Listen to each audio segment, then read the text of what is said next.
Hello दोस्तों, नमस्कार। स्वागत है आपका यूनिक स्टडी के एक नए वीडियो में। इस वीडियो में हम आपके लिए लेके आ चुके हैं दोस्तों आरआरबी एनटीपीसी का जो एग्जाम चल रहा है उससे रिलेटेड जो है 50 इंपॉर्टेंट क्वेश्चन जो आपके सिलेबस पर आधारित होने वाले हैं, जिसमें पूरे सिलेबस से क्वेश्चन है दोस्तों। जैसे में हिस्ट्री से, भूगोल और राजनीति शास्त्र और स्टैटिक जीके के बहुत से क्वेश्चन है। जैसे कि जैसे जैसे आपके एग्जाम में पूछा जा रहा है उसी प्रकार से एकदम सेम उसी पैटर्न पर आपके लिए ये क्वेश्चन बनाकर तैयार किया गया है। तो एक भी क्वेश्चन मिस मत करिएगा, बहुत ही इंपॉर्टेंट क्वेश्चन होने वाले हैं दोस्तों आपके आगामी शिफ्टों के लिए।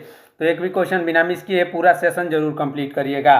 चलिए शुरू करते हैं अपने पहले क्वेश्चन के साथ। इसमें 4 ऑप्शंस भी दिए गए हैं दोस्तों, तो आप अपना अंदाजा लगा सकते हैं कि आप इनमें से कितने क्वेश्चंस का सही आंसर दे पा रहे हैं। लास्ट में कमेंट में जरूर बताइएगा। हमारा पहला क्वेश्चन है, किस स्थल से युगल स्त्री पुरुषों के समाधानों का साक्ष्य प्राप्त हुआ? इसका सही आंसर होगा ऑप्शन नंबर सी यानी लोथल। ऑप्शन नंबर सी इसका बिल्कुल सही जवाब हो जाएगा। अगला क्वेश्चन देखते हैं, ध्यान दीजिएगा। जैन धार्मिक ग्रंथ अंगों का संकलन सर्वप्रथम किस संगीति ने किया था? इसका सही आंसर क्या होगा? आप हमें कमेंट में बताइए दोस्तों। इसका सही आंसर होगा ऑप्शन नंबर सी यानी पाटलिपुत्र। ऑप्शन नंबर सी इसका बिल्कुल सही जवाब हो जाएगा। बढ़ते हैं अगले क्वेश्चन की तरफ। प्यारे साथियों, हमारा अगला क्वेश्चन जो है बहुत बढ़िया क्वेश्चन है। चंद्रगुप्त द्वितीय के संदर्भ में निम्नलिखित में से कौन सा कथन सही है? इसका सही आंसर होगा चंद्रगुप्त द्वितीय के संदर्भ में निम्नलिखित में से कौन सा कथन सही है? इसमें ऑप्शन ए है, शक विजय की संदर्भ में सबसे प्रबल परिणाम इस नरेश की रजत मुद्राएं हैं तथा चंद्रगुप्त द्वितीय ने शकों को मारने के बाद शेरों को मारने का एक सिक्का जारी किया। इसका सही आंसर होगा ऑप्शन नंबर सी यानी ए और बी दोनों सही है। अगला क्वेश्चन देखते हैं, ध्यान दीजिएगा दोस्तों। हमारा अगला क्वेश्चन है, निम्नलिखित में से किस सुल्तान ने द्वितीय सिकंदर का विरुद्ध धारण किया था?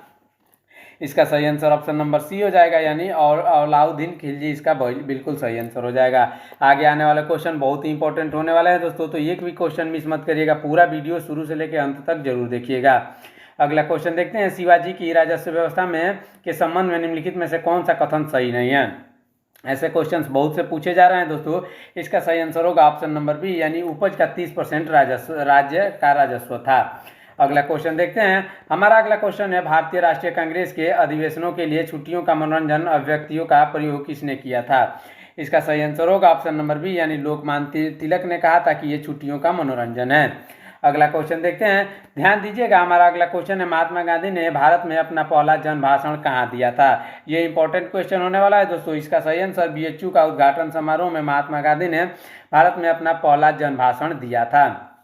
अगला क्वेश्चन देखते हैं, ध्यान दीजिएगा। हमारा अगला क्वेश्चन है दोस्तों, गांधी जी को राष्ट्रपिता कहकर किसने पुकारा था? राष्ट्रपिता कहकर गांधी जी को सुभाष चंद्र बोस ने पुकारा था। ऑप्शन नंबर डी इसका बिल्कुल सही आंसर हो जाएगा। अगला क्वेश्चन देखते हैं, भारतीय राष्ट्रीय कांग्रेस के हरिपुर अधिवेशन की अध्यक्षता निम्नलिखित में से किसने की थी? इनमें से अध्यक्षता जो की थी उसका नाम सुभाष चंद्र बोस था। Option number D Subhash Chandra Bose इसका बिल्कुल सही जवाब हो जाएगा। अभी तक आपने हमारे चैनल को सब्सक्राइब नहीं किया है, चैनल को सब्सक्राइब करिए ऐसे इंपॉर्टेंट क्वेश्चंस के लिए तथा 100% सटीक और समय पर सभी हर शिफ्ट का आंसर पाने के लिए तथा एनालिसिस आपका हर शिफ्ट का आ रहा है एकदम टाइम से, तो इसलिए चैनल को सब्सक्राइब करके बेल आइकन को भी प्रेस कर लीजिएगा दोस्तों। पिछले जितने भी शिफ्ट हो चुके हैं सबका एनालिसिस वीडियो इस चैनल पर अपलोड है, इसको जाके जरूर देखिएगा अगर आपका एग्जाम आने वाला शिफ्टों में है। अगला क्वेश्चन देखते हैं, महात्मा गांधी धर्षण नामक गोदाम पर कांग्रेस कार्यकर्ताओं के धावे के समय कहां पर थे? इसका सही आंसर होगा ऑप्शन नंबर बी यानी पुणे की Yerwada jail. Option number B इसका बिल्कुल सही जवाब हो जाएगा। अगला क्वेश्चन देखते हैं, ध्यान दीजिएगा। ये भूगोल से क्वेश्चन होने वाले हैं। म्यांमार की सीमा निम्नलिखित में से किस राज्य के साथ नहीं लगती है? म्यांमार की सीमा जो है असम के साथ नहीं लगती। ऑप्शन नंबर सी यानी असम इसका बिल्कुल सही जवाब हो जाएगा। अगला क्वेश्चन देखते हैं। हमारा अगला क्वेश्चन है, अंतर उष्ण अभिसरण की गति वर्षा प्रतिरूप को मुख्यतः प्रभावित करती है, यह किससे संबंधित है? इसका सही आंसर ऑप्शन नंबर बी यानी मानसूनी जलवायु से संबंधित है। अंतर उष्ण अभिसरण की गति वर्षा प्रतिरूप को मुख्यतः प्रभावित करती है, यह मानसूनी जलवायु से संबंधित है। अगला क्वेश्चन देखते हैं। हमारा अगला क्वेश्चन है, ग्लोब पर दी गई किसी रेखा को अंतर्राष्ट्रीय तिथि रेखा कहते हैं? कौन सी अंतर्राष्ट्रीय तिथि रेखा कहते हैं? इसका सही answer option number D 180 degree देशांतर। ग्लोब पर दी गई किस रेखा को यानी 180 डिग्री देशांतर रेखा को अंतर्राष्ट्रीय तिथि रेखा कहते हैं। अगला क्वेश्चन देखते हैं, भारत की निम्नलिखित नदियों में से किसे जैविक मरुस्थल कहते हैं? जैविक मरुस्थल दोस्तों ऑप्शन नंबर सी यानी दामोदर को कहते हैं। दामोदर को जो है जैविक मरुस्थल कहा जाता है। अगला क्वेश्चन देखते हैं दोस्तों, ध्यान दीजिएगा, इंपॉर्टेंट क्वेश्चन है दोस्तों। जादूगोड़ा किस लिए प्रसिद्ध है? जादूगोड़ा जो है यूरेनियम की खान के लिए प्रसिद्ध है। Option number C, Jadugoda uranium की खान के लिए प्रसिद्ध है। अगला क्वेश्चन देखते हैं, राजनीति विज्ञान से क्वेश्चन है दोस्तों। भारतीय संविधान के अंतर्गत निम्नलिखित मौलिक अधिकारों में से कौन सा सभी अभ्यर्थियों को उपलब्ध नहीं है? इसका सही आंसर ऑप्शन नंबर सी, यानी अवसर की समता जो है, समानता जो है, सभी व्यक्तियों के लिए उपलब्ध नहीं है। अगला क्वेश्चन देखते हैं, हमारा अगला क्वेश्चन है, डीपीएसपी में से कौन सा संविधान में नहीं है? डीपीएसपी में कौन सा संविधान में नहीं है? इसका सही आंसर ऑप्शन नंबर सी, यानी प्रौढ़ शिक्षा हो जाएगा। ऑप्शन नंबर सी, प्रौढ़ शिक्षा इसका बिल्कुल सही जवाब हो जाएगा। अगला क्वेश्चन देखते हैं, क्या संविधान के अंतर्गत भारतीय संघ के राज्य विदेशी ऋण लेने की शक्ति रखते हैं? इसका सही आंसर होगा नहीं, ऑप्शन नंबर बी, यानी भारतीय संविधान के अंतर्गत भारतीय संघ के राज्य विदेशी ऋण सीधे लेने की शक्ति नहीं रखते हैं। अगला क्वेश्चन देखते हैं, इंपॉर्टेंट क्वेश्चन है दोस्तों, ध्यान दीजिएगा, केंद्र तथा राज्यों के विवादों का समाधान करना भारतीय सर्वोच्च न्यायालय के किस क्षेत्राधिकार के अंतर्गत आता है? इसका सही आंसर होगा प्रारंभिक क्षेत्राधिकार। ऑप्शन नंबर बी, प्रारंभिक क्षेत्राधिकार इसका बिल्कुल सही जवाब हो जाएगा। बढ़ते हैं अगले क्वेश्चन की तरफ। हमारा अगला क्वेश्चन इंपॉर्टेंट है दोस्तों, ध्यान दीजिएगा, पंचायत समिति के सदस्य क्या होते हैं? पंचायत समिति के सदस्य दोस्तों प्रत्यक्ष रूप से जनता द्वारा निर्वाचित होते हैं। ऑप्शन नंबर सी, प्रत्यक्ष रूप से जनता द्वारा निर्वाचित पंचायत समिति के सदस्य होते हैं। अगला क्वेश्चन देखते हैं, निर्वाचित विज्ञान से क्वेश्चन है दोस्तों, यदि किसी कण की रेखीय संवेग को 2 गुना कर दिया जाए तो इसकी गतिज ऊर्जा क्या होगी? इसकी गतिज ऊर्जा जो होगी ऑप्शन नंबर सी, यानी 4 गुनी हो जाएगी दोस्तों। ऑप्शन नंबर सी इसका बिल्कुल सही जवाब हो जाएगा।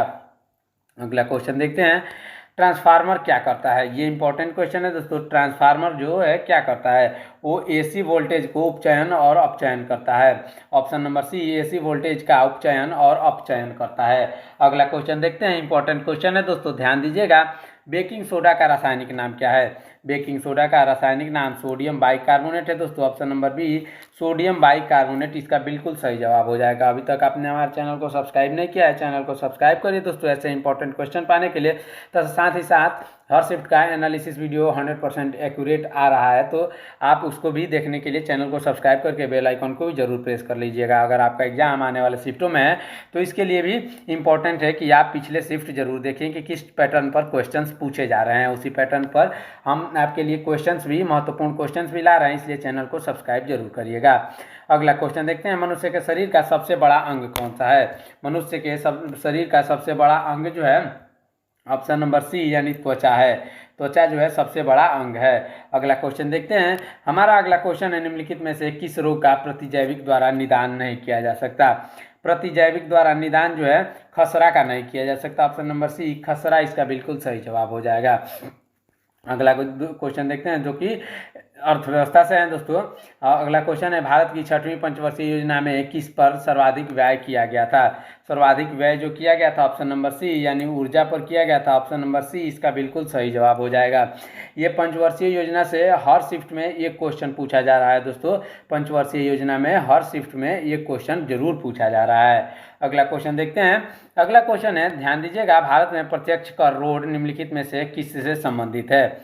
प्रत्यक्ष कर कोड जो है वो संबंधित है इनकम टैक्स से। Option number D, income tax इसका बिल्कुल सही जवाब हो जाएगा। अगला क्वेश्चन देखते हैं, कौन सी पंचवर्षीय योजना डीपी धर द्वारा तैयार की गई थी? डीपी धर द्वारा तैयार 5वीं पंचवर्षीय योजना की गई थी। ऑप्शन नंबर सी, 5वीं पंचवर्षीय योजना इसका बिल्कुल सही जवाब हो जाएगा।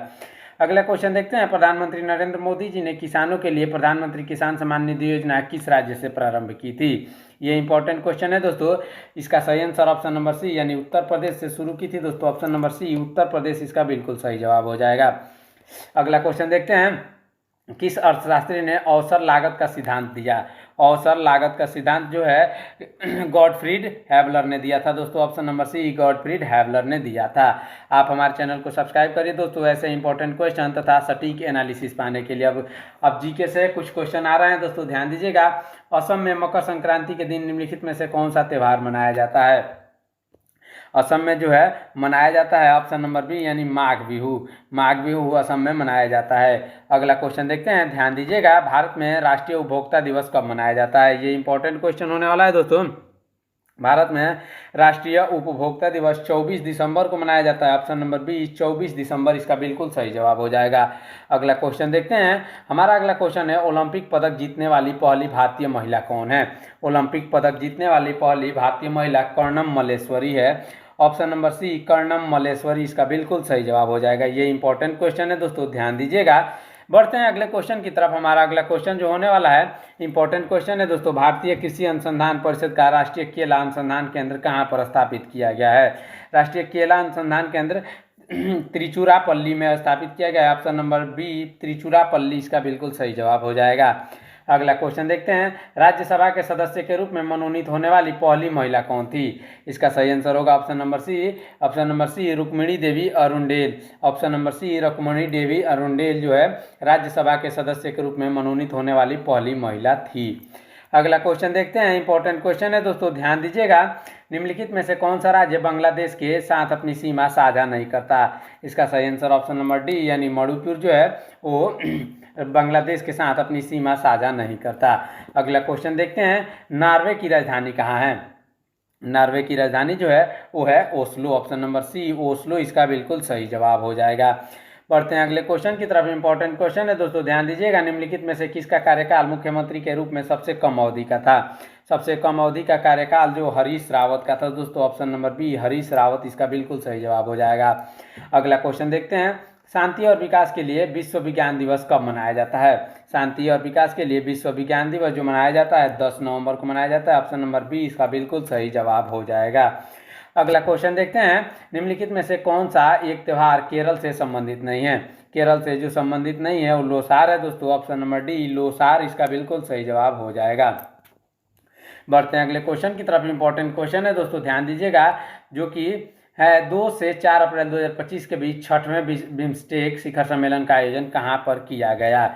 इसका सही आंसर होगा, इसका सही आंसर ऑप्शन नंबर बी यानी थाईलैंड हो जाएगा दोस्तों। थाईलैंड में 2 से 4 अप्रैल 2025 के बीच 6वें बिम्स्टेक शिखर सम्मेलन का आयोजन किया गया था। बढ़ते हैं अगले क्वेश्चन की तरफ। इंपॉर्टेंट क्वेश्चन है दोस्तों, ध्यान दीजिएगा। हमारा अगला क्वेश्चन है, अप्रैल 2025 में ब्रिक्स पर्यावरण मंत्रियों की बैठक कहाँ पर हुई थी? ब्रिक्स पर्यावरण मंत्रियों की बैठक जो हुई थी ब्राजील में हुई थी। ऑप्शन नंबर डी ब्राजील इसका बिल्कुल सही जवाब हो जाएगा। अगला क्वेश्चन देखते हैं दोस्तों, ध्यान दीजिएगा। हमारा अगला क्वेश्चन जो होने वाला है, अप्रैल 2025 में भारत किस वर्ष बिम्स्टेक खेलों की मेजबानी करेगा? बिम्स्टेक खेलों की मेजबानी जो 2027 में करने वाला है दोस्तों, भारत 2027 में करने वाला है। ये करंट अफेयर्स के क्वेश्चन इंपॉर्टेंट क्वेश्चन है दोस्तों। अगला क्वेश्चन देखते हैं। हाल ही में चर्चा में रहे वक्फ संशोधन विधेयक को 2025 में राष्ट्रपति ने कब मान्यता प्रदान करी? कब मान्यता प्रदान करी दोस्तों? ऑप्शन नंबर बी यानी 5 अप्रैल 2025 को इसको मान्यता मिली थी दोस्तों, वक्फ संशोधन विधेयक को। अगला क्वेश्चन देखते हैं। अगला क्वेश्चन है, विश्व स्वास्थ्य दिवस कब मनाया जाता है? इंपॉर्टेंट क्वेश्चन है दोस्तों, इंपॉर्टेंट क्वेश्चन है। विश्व स्वास्थ्य दिवस जो मनाया जाता है वो मनाया जाता है 7 अप्रैल को। ऑप्शन नंबर ए इसका बिल्कुल सही जवाब हो जाएगा। अगला क्वेश्चन देखते हैं, ध्यान दीजिएगा। हाल ही में निम्नलिखित में से किसे भारत सेमीकंडक्टर मिशन का मुख्य कार्यकारी अधिकारी नियुक्त किया गया है? इसका सही आंसर ऑप्शन नंबर ए यानी अमितेश कुमार सिन्हा को हाल ही में भारत के सेमीकंडक्टर मिशन का मुख्य कार्यकारी अधिकारी नियुक्त किया गया है। अगला क्वेश्चन देखते हैं दोस्तों, ध्यान दीजिएगा। हमारा अगला क्वेश्चन है, हाल ही में निम्नलिखित में से कौन सी राज्य सरकार देश में समर्पित इलेक्ट्रॉन घटक विनिर्माण योजना शुरू करने वाली पहली राज्य सरकार बन गई है? इसका सही आंसर होगा ऑप्शन नंबर बी यानी तमिलनाडु। तमिलनाडु जो है वो सरकार देश में समर्पित इलेक्ट्रॉन घटक विनिर्माण योजना शुरू करने वाली पहली राज्य बन चुकी है। अगला क्वेश्चन देखते हैं। अगर आपने अभी तक हमारे चैनल को सब्सक्राइब नहीं किया है, चैनल को सब्सक्राइब करिए दोस्तों, ऐसे इंपॉर्टेंट क्वेश्चंस पाने के लिए, तथा साथ ही साथ हर वीडियो का, हर शिफ्ट का एनालिसिस वीडियो 100% एक्यूरेट आंसर के साथ आ रहा है, इसलिए आप हमारे चैनल को सब्सक्राइब जरूर कर लीजिएगा। अगला क्वेश्चन देखते हैं। हाल ही में राष्ट्रीय सुरक्षा सलाहकार बोर्ड का पुनर्गठन किया गया, इसका नया अध्यक्ष किसको बनाया गया? इसका सही आंसर ऑप्शन नंबर ए यानी आलोक जोशी को जो है सलाहकार बोर्ड, राष्ट्रीय सुरक्षा सलाहकार बोर्ड पुनर्गठन का नया अध्यक्ष बनाया गया है। अगला क्वेश्चन देखते हैं। अगला क्वेश्चन इंपॉर्टेंट क्वेश्चन है दोस्तों, ध्यान दीजिएगा। दुनिया के पहले ऊर्जा संचरण उद्यान बाबूजी वनम का उद्घाटन किस स्थान पर किया गया है?